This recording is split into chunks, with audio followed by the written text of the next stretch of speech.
Hey troops, Roy for the Geeks Adventures. Woohoo! So, um,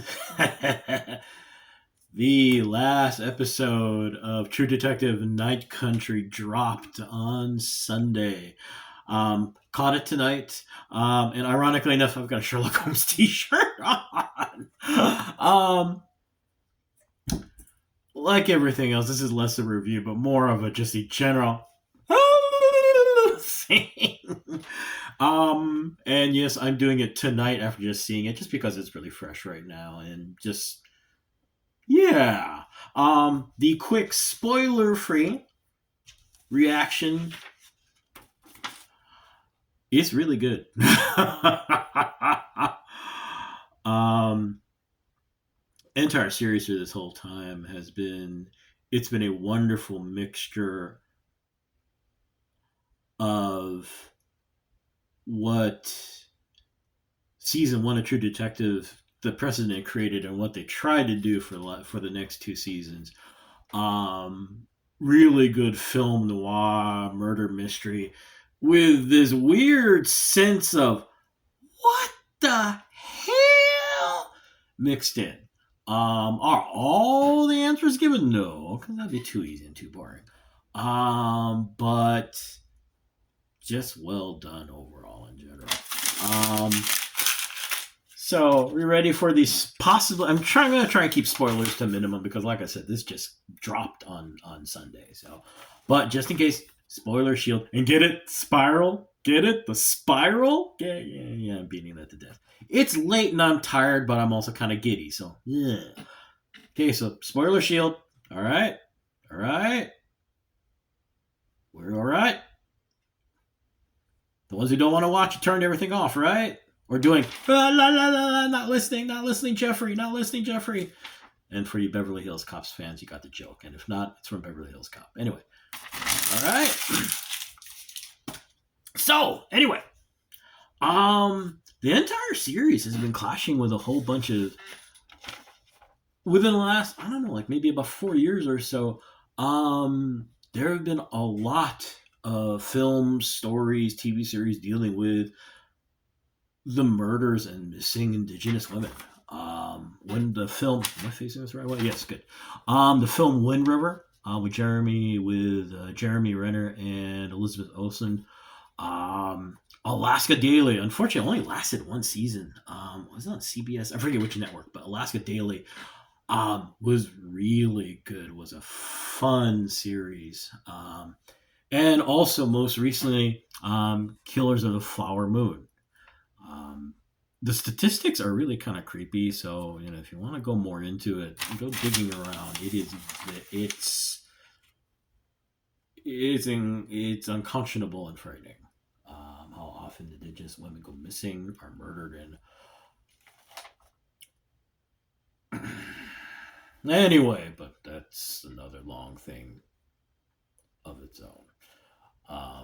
But check the internet, folks. Seriously. But so you got that clash of ideas coming in. There's also the other clash. Actually, comes from that got me thinking about from a film. It's a remake of a. Is it Swedish or Norwegian? Chris Nolan did a film, Insomnia, about Al Pacino being a detective who goes up to Alaska to help out a buddy of his over a murder. And while he's from California, he's up there in Alaska, and he talks to one of the folks at a hotel, and then I think it was the person she was running the hotel. She's like, "There's two people there in Alaska, locals, and those who are running from something."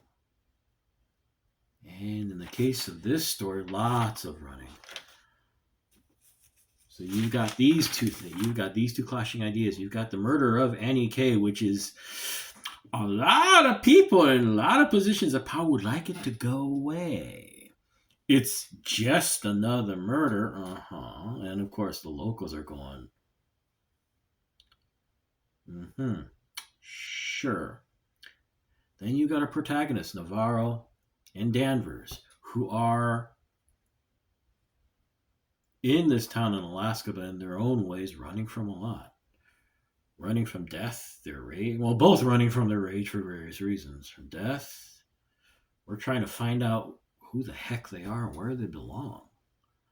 And in the middle of all this, happening in this weird, eerie, sort of supernatural thing. um, in this final episode, a lot of loose ends are tied up.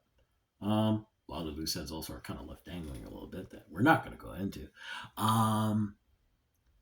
But we do discover a lot. We discover what happened. We do actually kind of settle in general what happened to Annie K. And what happened to the scientists at Salal.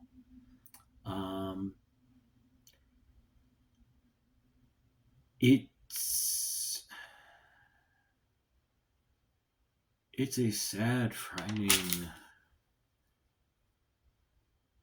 really sad and frightening way both cases ended up being connected. Sad statement on humanity, actually, because Ryan may have that. There was a meme floating around, and it still makes the rounds. It's a Scooby Doo. It's about Scooby Doo and how the saddest thing Scooby Doo taught you that the worst monsters are us. And unfortunately, boy, does it turn out to be true. There are lots of supernatural, and actually, in season 1, and actually throughout the stories in general, season 2 and season 3, the realization that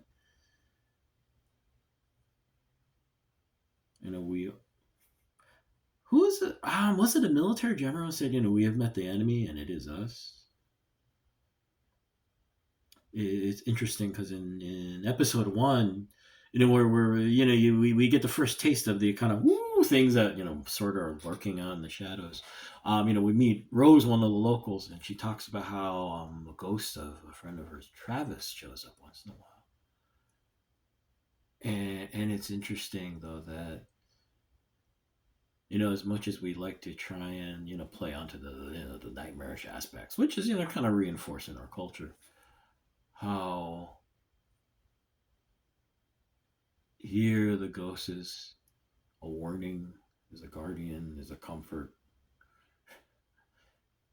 The ghosts in many ways are the last things you need to worry about.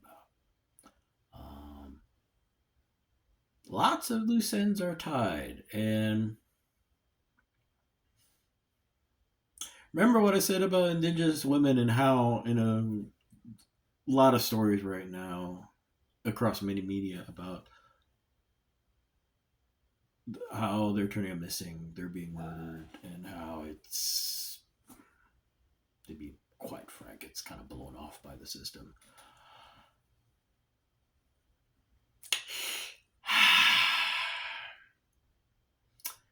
Payback's a bitch. Anyway, so all in all, it's been a fun ride. Right now, no surprise, social media is just blowing up about it. Reactions have been ranging. Most of the reactions have been pretty positive about the final episode. Some of them have been kind of like, what, huh? I liked it. I would watch it with my girlfriend Tracy. We both liked it. It was just, yeah. Yeah. So anyway, I joked actually on when the first reactions popped up. I joked on Facebook that, yep, right now all the suits at HBO are going, can we do season 5? How fast can we do season 5? Yes, the numbers actually have been that good. Been kind of crazy good actually, apparently. Now, does that mean that we're going to do the same thing or what? Who knows? I mean, at this point, I think everyone in many ways right now is just glad that yay. It'll be interesting to see how long it's going to take for someone to try and throw something together. Guys, remember what happened with season 2, okay? So please. Anyway, I'm going to go because it is late and yada, yada, yada. So anyway, so there we go. For those of you who are, trying to not deal with the whole streaming foolishness and great, let's just pay for a month to drop all the episodes at once. HBO has been good about putting stuff out on DVD. So like, not just True Detective, but was it Mayor of Easttown? Another, the Kate Winslet. That was a great miniseries. That was very, very good. That's also on DVD. And the Chernobyl, the wonderful, outstanding, powerful, really kind of depressing, but still, it was that miniseries. How about, yes, Chernobyl, as in Chernobyl. That is also out on DVD, and that is outstanding. So hopefully, hint, hint, hint. That means that they will be putting this out on. I mean, it may take a while, but hopefully it won't take years. But you get what I mean. So anyway, I'm gonna go because now I'm starting to ramble like an idiot. So hey, y'all take care. May the force be with you. May the odds be in your favor, and as always, be good to each other. Okay, peeps. Always. Good night. Peace. Bye.